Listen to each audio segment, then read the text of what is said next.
Sir हम जीवन परिचय तो बहुत अच्छे से लिख लेते हैं, सर हम व्याख्या भी बहुत अच्छे से कर लेते हैं, सर हम निबंध भी ठीक ठाक लिख लेते हैं और हिंदी में और भी बहुत सारी चीज़ें जो हैं उन सबको बड़े अच्छे से कर लेते हैं। सर हमको शुरू में जो 10 नंबर का टॉपिक गद्य साहित्य का है और पद्य साहित्य का है, टीचर के पढ़ाने के बाद और खुद से पढ़ने पर भी जो है बहुत कम समझ में आता है। तो अगर आप सबकी ये है तो आप सही जगह पर और सही चैनल पर आए हैं। मेरा नाम है शिव कुमार और आप सभी का जो है शिवडीपी लर्निंग चैनल पर बहुत बहुत स्वागत है। बच्चों हम जो हिंदी में आप सभी को पढ़ाने जा रहे हैं वह एकदम जीरो लेवल से क्लास 10th की जो है आपको हिंदी पढ़ाएंगे, शुरू से पढ़ाएंगे, एकदम शुरू से पहले मतलब कि टॉपिक से आखिरी टॉपिक तक का हमारे चैनल पर वीडियो अपलोड होगा। यदि आप जो है बोर्ड परीक्षा 2024-25 की तैयारी कर रहे हैं, अर्थात अगर आप 2025 में बोर्ड परीक्षा देने जा रहे हैं तो आपके लिए यह वीडियो काफ़ी महत्वपूर्ण है। अब बच्चों हम यहाँ पर वीडियो की शुरुआत करने जा रहे हैं, जो भी बताएंगे ध्यान से सुनिएगा। देखिए यहाँ पर क्या लिखा है, कक्षा 10 विषय हिंदी। क्या लिखा है बच्चों, कक्षा 10 विषय हिंदी। आप सभी का नए सिलेबस के अकॉर्डिंग 2025 में जो एग्ज़ाम होगा उसके अकॉर्डिंग जो है पहला जो टॉपिक है आपके हिंदी के मतलब की किताब में वह है हिंदी गद्य के विकास का संक्षिप्त परिचय। क्या है बच्चों, हिंदी गद्य के विकास का संक्षिप्त परिचय। और जब हिंदी गद्य का विकास हम लोग पढ़ेंगे तो इसमें बच्चों आपको 2 युगों को पढ़ना होगा, सिर्फ और सिर्फ 2 युगों को। पहला युग है शुक्ल युग और दूसरा युग है आपका शुक्लोत्तर युग। बच्चों इसी से आपके जो है हिंदी गद्य साहित्य के प्रश्न आएंगे और वो पूरे 5 नंबर के प्रश्न होंगे और वो बहुविकल्पी प्रश्न होंगे। बच्चों शुक्ल युग और शुक्लोत्तर युग आप पढ़ोगे, उससे पहले आप सभी को क्या जानना होगा, गद्य लिखा है ना, गद्य के विकास, तो गद्य क्या होता है वो जानना होगा। तो अब हम आप सभी को क्या बताने जा रहे हैं, गद्य किसे कहते हैं। ध्यान से सुनिएगा तो आपको पूरी बात समझ में जरूर आएगी। अब बच्चों ध्यान से देखिए, आप सबके सामने यहां पर क्या लिखा है, गद्य। क्या लिखा है, गद्य। बच्चों ये जो गद्य है 2 शब्दों से मिलकर बना है। कितने शब्दों से, 2 शब्दों से। पहला गद और दूसरा यत। पहला शब्द क्या है, गद और दूसरा यत। बच्चों गद जो है वह धातु है और यत जो है वह प्रत्यय है। अब धातु क्या होता है बच्चों, आपने संस्कृत अभी तक अगर पढ़ा होगा तो जैसे गम धातु होता है, पठ धातु होता है, वैसे ही गद भी एक क्या है, धातु है। धातु मतलब क्रिया है। और यत क्या है, प्रत्यय। प्रत्यय वह चीज होता है जो किसी शब्द में जुड़कर उसके अर्थ को स्पष्ट करता है और ये बाद में जुड़ता है। तो इस प्रकार से हमने समझा कि गद्य जो है वह 2 शब्दों से मिलकर बना है। पहला शब्द आपका गद और दूसरा जो है यत।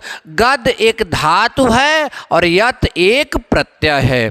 जी गुरुजी, यहाँ तक तो आपने बेहतर समझाया, कोई दिक्कत नहीं, सारी बात बहुत अच्छे से समझ में आ गई। अब आप आगे बताइए। तो अब आगे चलते हैं बच्चों। ये जो गद धातु है इसका अर्थ क्या है, तो इसका अर्थ है बोलना। नोट्स भी बच्चों ऐसे बनाइएगा, सबसे पहले गद्य हेडिंग डालिएगा, इतना लिखिएगा और फिर उसके नीचे लिखिएगा बोलना। तो गद का अर्थ क्या हुआ बच्चों, बोलना या फिर बतलाना या फिर कहना। गद का क्या अर्थ होगा बच्चों, बोलना या बतलाना या कहना। आपको यहाँ तक समझ में आया। तो अभी तक हमने ये जाना कि गद्य का मतलब होता है बोलना, बतलाना और कहना, यानी अपने विचारों को, अपने भावों को या फिर किसी भी चीज़ को अगर हमें किसी के सामने प्रकट करना है तो हम उसको कैसे प्रकट करेंगे, बोलकर प्रकट करेंगे, बताकर प्रकट करेंगे, कहकर प्रकट करेंगे। और यही प्रक्रिया जो है, इन्हीं सब चीज़ों को, यही माध्यम जो है आपका क्या कहलाएगा बच्चों, गद्य कहलाएगा। यहाँ तक भी आपको बहुत अच्छे से समझ में आया होगा। अब हम बात करेंगे बच्चों जो किताबी परिभाषा गद्य की है उसकी बात करते हैं कि किताब में गद्य की क्या परिभाषा लिखी गई है। तो अब आप गद्य हेडिंग डालेंगे, इतना सब लिखने के बाद आप क्या हेडिंग डालेंगे, गद्य हेडिंग डालेंगे। और ये जो परिभाषा यहाँ लिखी है पहले मैं पढ़कर सुनाता हूँ। छंद, ताल, लय एवं तुकबंदी से मुक्त विचारपूर्ण एवं वाक्यबद्ध रचना को गद्य कहते हैं। देखिए छंद, ताल, आप जब कोई गीत संगीत गाते हो तो उसमें ताल आता है, उसमें छंद आता है, उसमें लय आता है, उसमें तुकबंदी होती है। आप कहोगे सर इन सब का मतलब क्या है, छंद का, ताल का, लय का, तुकबंदी का? तो देखिए ये सब काव्य में होता है, पद्य में होता है। जब मैं पद्य की परिभाषा आप सभी को बताऊंगा तो इन सब का मतलब समझाऊंगा। मतलब यहाँ पर लिखा है ना, छंद, ताल, लय एवं तुकबंदी से मुक्त, यानी गद्य जो होगा उसमें छंद नहीं होगा। मुक्त का मतलब उसमें वो चीज़ नहीं रहेगी, छंद नहीं होगा, ताल नहीं होगा, लय नहीं होगी, तुकबंदी नहीं होगी, उन सबसे मुक्त रहे और विचारपूर्ण एवं वाक्यबद्ध रचना, वाक्यों में बंधी हुई रचना को बच्चों हम क्या बोलते हैं, गद्य। जैसे कहानी जो है वो एक गद्य है, तो जब आप कहानी किसी को बताओगे तो एकदम सुर ताल लगा कर नहीं बताओगे, उसमें जो है तुकबंदी मतलब गा कर नहीं बताओगे, पढ़ कर बताओगे, बोल कर बताओगे। तो इनमें क्या मतलब कि कहानी में क्या क्या नहीं रहेगा, छंद नहीं रहेगा, ताल नहीं रहेगा, लय नहीं रहेगा, तुकबंदी नहीं रहेगा, इन सब से मतलब मुक्त रहेगा। और कहानी जब भी आप किसी को बताओगे वो एक विचारपूर्ण रचना रहेगी और वाक्य कई मतलब वाक्यों से बंधी हुई रचना रहेगी। इसलिए कहानी आपका क्या माना जाएगा बच्चों, गद्य माना जाएगा। क्या माना जाएगा, गद्य माना जाएगा। और भी चीज़ें आप धीरे धीरे सीखोगे, सब चीज़ें समझ में आएंगी आपको। एक बार फिर से आप लोग गद्य की परिभाषा सुनिए, फिर मैं आगे चलूंगा। तो बच्चों गद्य क्या है, छंद, ताल, लय एवं तुकबंदी से मुक्त तथा विचारपूर्ण एवं वाक्यबद्ध रचना को गद्य कहते हैं। क्या मैंने बोला, छंद, ताल, लय एवं तुकबंदी से मुक्त तथा विचारपूर्ण एवं वाक्यबद्ध रचना को गद्य कहते हैं। जी गुरुजी, गद्य की भी परिभाषा आपने समझाया, हमको समझ में आ गया। अब बच्चों गद्य से रिलेटेड हमने यहाँ पर क्या लिखा है, ध्यान से देखिएगा। यहाँ पर लिखा है सदैव याद रखें। ये गद्य से रिलेटेड कुछ बातें हैं या फिर कहिए गद्य की विशेषताएं हैं। कितनी बात मैंने यहाँ पर आपको लिखवाया है, 7। ऐसे ही नोट्स तैयार करिएगा ताकि आप कोई भी बोर्ड हो, मैं खासकर यूपी बोर्ड के बच्चों को पढ़ा रहा हूँ, आप किसी भी बोर्ड के बच्चे हों, आपको ये मतलब कि जो मेरा लेक्चर है काफ़ी काम देगा। ठीक, तो 7 बातें आप गद्य से रिलेटेड याद रखिएगा। पहली बात क्या लिखी गई है बच्चों, गद्य को लिखने वाले को लेखक कहते हैं। यानी जो गद्य लिखेगा बच्चों, जो गद्य को लिखते हैं उनको हम क्या बोलते हैं, लेखक। जैसे कहानी कोई लिखेगा तो लेखक होगा, कहानी के अलावा उपन्यास भी होता है, उपन्यास कोई लिखेगा तो लेखक होगा, नाटक कोई लिखेगा तो लेखक होगा, निबंध कोई लिखेगा तो लेखक होगा, क्योंकि कहानी, उपन्यास, नाटक, निबंध ये सब गद्य हैं। तो इसको लिखने वाले को क्या बोलते हैं बच्चों, लेखक कहते हैं। बहुत बढ़िया, समझ में आ रहा होगा, यस सर। दूसरा बात हमने लिखा गद्य अनुच्छेद, यहाँ पैराग्राफ में लिखा है, पैराग्राफ बना लीजिएगा। गद्य जो है अनुच्छेद अथवा पैराग्राफ में लिखा जाता है। जैसे आप कभी कभी पढ़ते हो ना, अंग्रेजी में कहते हैं पैराग्राफ चेंज करो, यानी कई मतलब कि इतना सा लिखा रहेगा उसके बाद चेंज हो जाएगा, तो इतना सा जो लिखा है उसी को हम पैराग्राफ बोलते हैं और हिंदी में क्या बोलते हैं, अनुच्छेद। यानी गद्य अनुच्छेदों में लिखा जाता है, एक इतना सा पैरा बना देंगे फिर उसके बाद दूसरा पैरा आएगा। लेकिन पद्य में क्या होगा, वो चरण में लिखा जाता है, छोटे छोटे लाइनों में लिखा जाता है। ठीक है ना, तो गद्य और पद्य में डिफरेंस भी होता है, वो आगे हम पढ़ाएंगे। तो गद्य किस में लिखा जाता है, गद्य अनुच्छेद में अर्थात पैराग्राफ में लिखा जाता है। अब बच्चों तीसरी बात है, गद्य में मानवीकरण नहीं होता। मानवीकरण का मतलब होता है बच्चों निर्जीव वस्तुओं को साकार रूप देना। निर्जीव वस्तुओं को साकार रूप देने का मतलब ये होता है निर्जीव वस्तुओं को जीवित मतलब देना। जैसे एक छोटा सा एग्जांपल आप देखिए, अनुभव एक अच्छा अध्यापक है। अनुभव मतलब एक्सपीरियंस, तो एक्सपीरियंस क्या कोई जीवित चीज़ है? नहीं, लेकिन हम उसको अध्यापक बना दिए जो कि जीवित मतलब कि प्राणी का गुण होता है। तो इसका मतलब ये है कि जब निर्जीव को साकार रूप देते हैं तो वो मानवीकरण होता है, और मानवीकरण पद्य में आता है ना कि गद्य में आता है। तो आप यहाँ लिख सकते हैं गद्य में मानवीकरण नहीं होता है। अच्छा बच्चों, अगला हमारा है चौथा नंबर, गद्य में प्रासंगिक कथाएं नहीं होती हैं, यानी गद्य में प्रासंगिक कथाएं, प्रसंग नहीं होता। जैसे कृष्ण की लीला का वर्णन जो है, भगवान रामचंद्र की बाल्यावस्था का जो है वर्णन, ये प्रसंग है। ये प्रासंगिक जो मतलब की कथाएं होती हैं, प्रसंग से रिलेटेड जो चीज़ें होती हैं, वो गद्य में नहीं होता बच्चों। गद्य में यति गति तथा मात्रा की गणना का ध्यान नहीं रखा जाता है।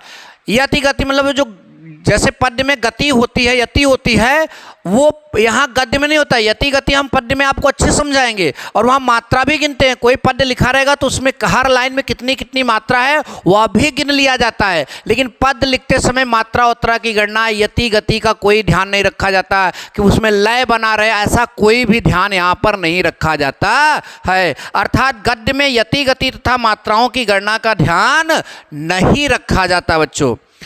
अगला छठवां बहुत बहुत इंपॉर्टेंट है, ये बात आप अच्छे से याद करो। ठीक, छठवां पॉइंट यहाँ पर लिखा है कि भाषा विज्ञान की दृष्टि से, जो भाषा है अपनी हिंदी भाषा है या फिर कोई भी भाषा, भाषा विज्ञान की दृष्टि से जो है हिंदी के अंतर्गत, जो हिंदी की भाषा है उसके अंतर्गत निम्नलिखित बोलियों को शामिल किया गया है। निम्नलिखित अक्सर नीचे लिखा जाता है, मेरे पास जगह कम थी तो मैंने नीचे ना लिखकर यहाँ पर शामिल कर दिया। ठीक, फिर से देखिए, भाषा विज्ञान की दृष्टि से हिंदी के अंतर्गत, किसके अंतर्गत? हिंदी के अंतर्गत निम्नलिखित बोलियों को शामिल किया गया है।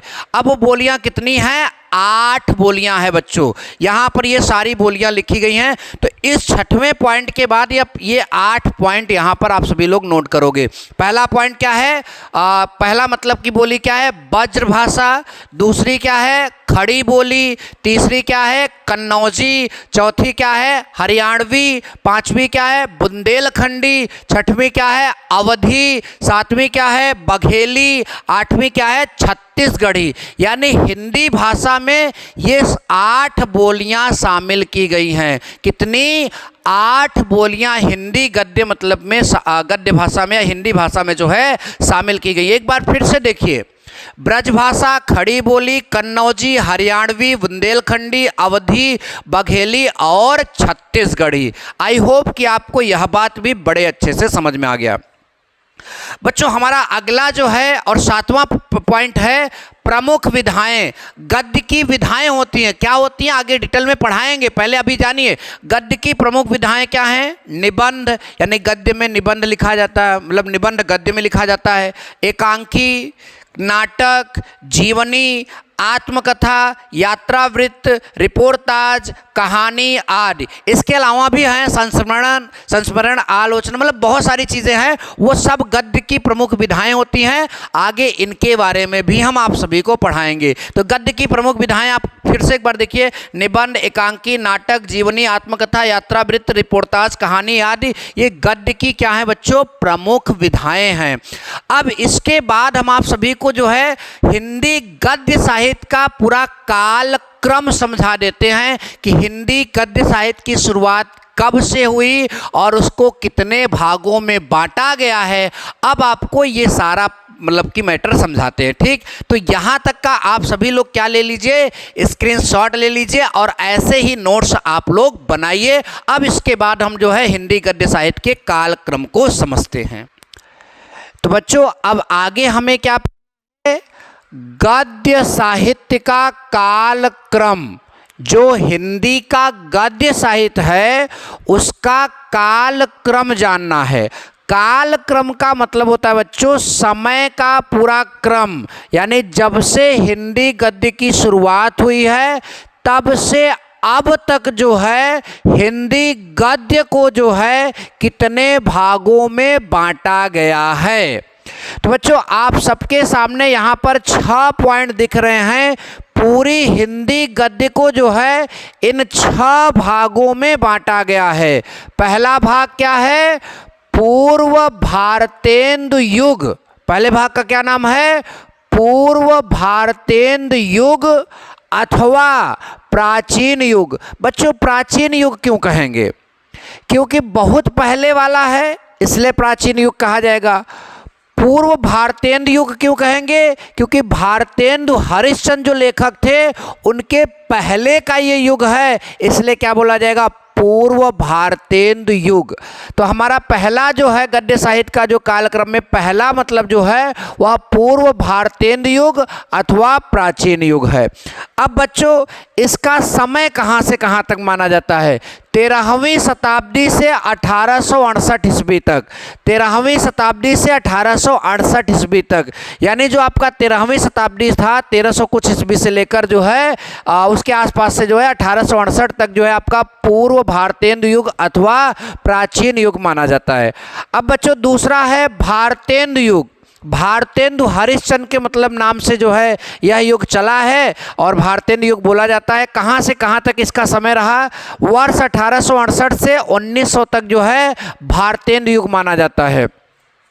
फिर आपका जो है द्विवेदी युग आता है। ठीक, द्विवेदी युग कहाँ से कहाँ तक है? वर्ष 1900 से लेकर 1922 तक।